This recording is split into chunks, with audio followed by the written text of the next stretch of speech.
So, you're a hiring manager in the BC Public Service, and you need to hire someone.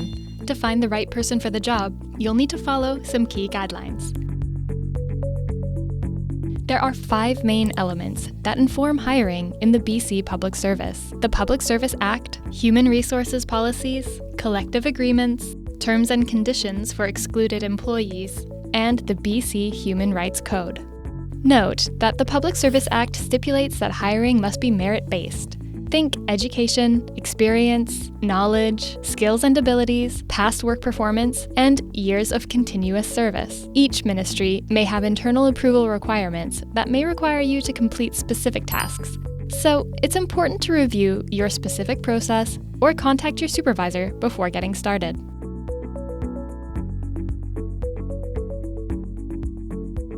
Remember, you represent the BC Public Service every time you hire. So you want each applicant's overall experience to be positive, consistent, reasonable, and fair. A consistent process for hiring ensures that all applicants get equal treatment. In order to clearly tell the story of your hiring decision, you must keep copies of relevant documents related to your competition for at least 2 years. Keeping clear records will also help when providing feedback to your applicants. Inclusive hiring practices are an important part of creating an equitable and culturally safe process for applicants from diverse backgrounds.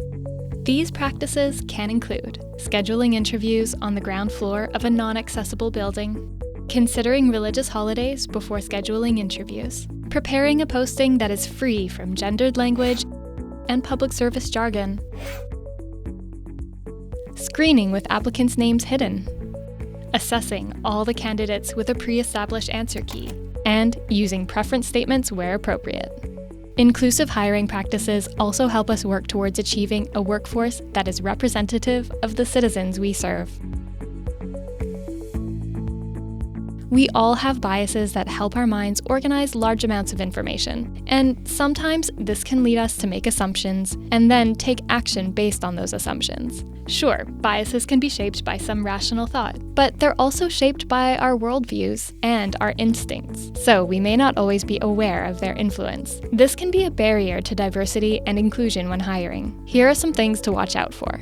Preconceived beliefs. People tend to seek out information that supports a preconceived belief, so avoid confirming a possibly inaccurate perception. Instead, assess the applicant's abilities objectively. Superficial evaluation. Avoid making decisions based on superficial factors, such as an applicant's age, appearance, family status, race, or gender. None of these factors reflect the applicant's ability to do the job. Expectations. You may hold an arbitrary expectation of an applicant, which then influences your evaluation. For example, you may hold high hopes for an applicant whose reputation precedes them, and therefore evaluate them more favorably than those you expect less of. So, be sure to check yourself and think critically throughout the hiring process. For an overview of this stage in the recruitment process, please refer to the Hiring Certification Program through the Learning Center. And remember, your recruiter will help you throughout the process.